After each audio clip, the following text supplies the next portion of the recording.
Olá, tudo bem? Muito bom dia para você. Que alegria poder estar aqui estudando Romanos e crescendo todos os dias. Como é que você tá? Como você passou a noite? Deixa aqui nos comentários se tá tudo bem com você, se você tem algum pedido de oração. O texto de hoje é Romanos 8, a partir do verso 18. E o tema é a esperança que nos sustenta no dia mau. A esperança que nos sustenta no dia do sofrimento. Romanos 8, a partir do verso 18, o texto diz assim: Considero, pois, que os sofrimentos do tempo presente não podem ser comparados com a glória que será revelada em nós. Uma das perguntas mais difíceis da vida é: se Deus me ama, por que eu sofro? Se Deus é amor, por que há sofrimento? Se Deus me ama, por que ainda assim eu passo por tantas intempéries e lutas na vida? Será que Deus, ele realmente gostaria que eu passasse por tudo isso? É ou não é verdade? Nós não pensamos assim quando estamos inseridos em grandes batalhas, em grandes lutas? Paulo vai responder a partir do verso 18 aqui, porque ele também conheceu lutas, tribulações, dificuldades, perseguições, doenças. Ele também passou por tudo isso. Mas ao invés de olhar para o sofrimento puramente, ele nos convida a olhar para um cenário mais amplo, para aquilo que Deus está fazendo. Sabe? O que o apóstolo Paulo está dizendo é o seguinte: o sofrimento é real. Não é coisa da sua imaginação, não. O sofrimento é real. Mas a esperança em Cristo é muito maior do que tudo isso. Agora, deixa eu te dizer, embora Deus não crie a dor, Ele também não desperdiça ela. Então, as doenças, a dor, o sofrimento, a violência, tudo isso é consequência do pecado. Deus não queria que nós passássemos por isso. Ele não queria nem a morte. Ele nos fez para viver eternamente. A morte também é consequência do pecado. Então, entenda isso. Embora Deus não tenha criado a dor, o sofrimento e essas coisas são consequências do pecado, Ele não desperdiça isso nas nossas vidas. Bom, vamos aplicar esse texto no nosso dia a dia, no nosso cotidiano? Bom, vamos lá. Primeira coisa, a dor de hoje não se compara com a glória de amanhã. Você não pode se esquecer disso. A dor de hoje não chega nem perto daquilo que Deus está preparando para nós. Verso 18. Os nossos sofrimentos atuais não podem ser comparados com a glória que será revelada a nós. Paulo não está aqui diminuindo a minha ou a sua dor. Paulo não está aqui dizendo que a gente está sofrendo de maneira desnecessária. Não, ele está reconhecendo a nossa dor, mas dizendo, olha para frente. Olha para o teu futuro, porque Deus está preparando coisas incríveis para nós e quando a gente olha para isso é mais fácil suportar o processo. Quando você está na estrada, na rodovia, muitas vezes você tem que se lembrar do destino final para não desanimar de passar ali 5, 7 ou até 10 horas na estrada. Você precisa se lembrar de quem você vai encontrar, do ambiente em que você vai estar, para que aquilo te motive a permanecer e a continuar.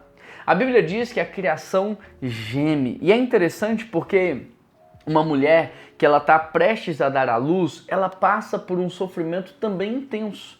Mas aquele sofrimento está anunciando algo novo que está para nascer. Muitas vezes os nossos sofrimentos, eles também têm esse papel, nos lembrar e gerar em nós uma esperança de algo que está por vir. E Deus está preparando esse lugar que não tem mais dor, sofrimento, desigualdade social, violência. Deus está preparando. Então, essa dor que a gente está passando por ela também nos lembra daquilo que o Senhor Jesus está fazendo por nós. Bom, segunda coisa que eu quero aplicar na sua vida, nós nunca sofremos sozinhos. O texto lá agora no verso 26 diz assim: da mesma forma, o Espírito nos ajuda em nossa fraqueza, pois não sabemos como devemos orar, mas o próprio Espírito intercede por nós com gemidos inexprimíveis. Você e eu não estamos lutando sozinhos. Embora a dor seja grande, a luta seja grande, nunca se esqueça, o Espírito Santo está com você. E quando você não tem nem forças para orar, o texto diz que Ele intercede por nós. Ele não só está com você, Ele não só está segurando as suas mãos, Ele não só está te mantendo de pé, como Ele está intercedendo ao Pai por você. Eu sei, parece que a luta é grande, mas você não está sozinho. Não se esqueça disso.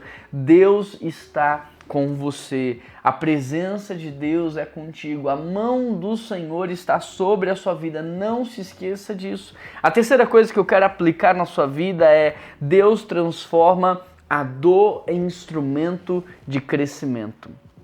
Deus transforma a sua luta em crescimento, a sua dor em ministério. Verso 28. Sabemos que todas as coisas contribuem para o bem daqueles que amam a Deus, dos que foram chamados de acordo com o seu propósito. O verso vai continuar dizendo que o bem daqueles que amam a Deus é se tornarem a imagem de Jesus. Em outras palavras, embora Deus não tenha criado a dor, Ele não desperdiça ela, de modo que todo esse sofrimento está produzindo em nós um caráter mais parecido com o caráter de Cristo. Então, sabe, essa luta, essa dificuldade que você está passando está gerando mais paciência. Está fazendo você crescer na sua amabilidade, na sua bondade. Está fazendo você ter mais empatia com as pessoas, ter mais misericórdia. Então, embora Deus não tenha criado nada disso, tudo isso está gerando em você um crescimento emocional e, sobretudo, um crescimento espiritual. Romanos 8, então, nos lembra que a esperança cristã, ela não elimina o sofrimento, mas muda a maneira como nós enfrentamos o sofrimento. Porque uma vez que nós conhecemos o final da história, o jeito de viver a história muda. E hoje eu quero te lembrar, todas as coisas cooperam para o bem daqueles que amam a Deus.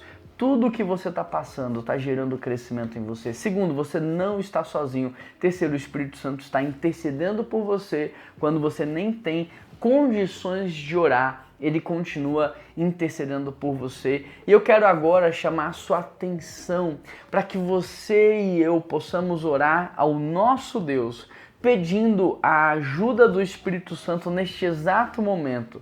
Eu não sei o que você está passando, eu não sei o que você está sentindo, o que eu sei é que você não está sozinho. E o Espírito Santo hoje pode te dar paz, pode te dar alegria, pode te dar esperança. O Espírito Santo pode até interceder por você, ele pode te erguer, te levantar. Eu não sei o que você precisa, o que eu sei é que o Espírito Santo pode fazer. E nesse sentido eu vou orar por você. Pai, toma, Senhor, esta vida em tuas mãos.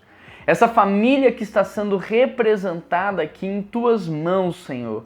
E eu peço ao teu Espírito Santo, interceda por eles, ore por eles, clame, Pai, por eles. Eu peço que o teu Espírito Santo possa intervir de modo sobrenatural nesta vida.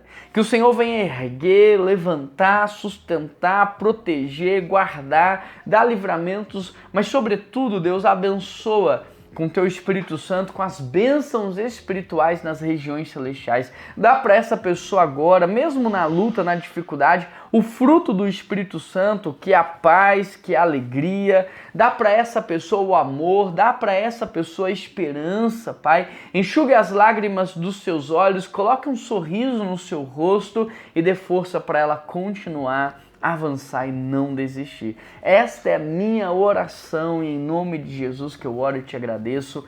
Amém, amém e amém. Você conhece alguém que está passando por lutas, dificuldades e precisa crescer em esperança? Manda para ela agora esse devocional. Seja você usado por Deus como um missionário da internet. Você pode compartilhar no status do seu WhatsApp, nos grupos que você faz parte, no Stories também do Instagram, e até mesmo no seu Facebook. Deixa Deus te usar como missionário da internet. Quero pedir a sua ajuda para hypar esse vídeo aqui também. Você pode se tornar um membro desse canal, você pode se inscrever e tudo isso potencializa a entrega dessa mensagem. Conto com você para me ajudar a fazer com que essa mensagem alcance cada vez mais pessoas para a honra e a glória de Cristo. Um grande abraço, que Deus te abençoe muito e até amanhã.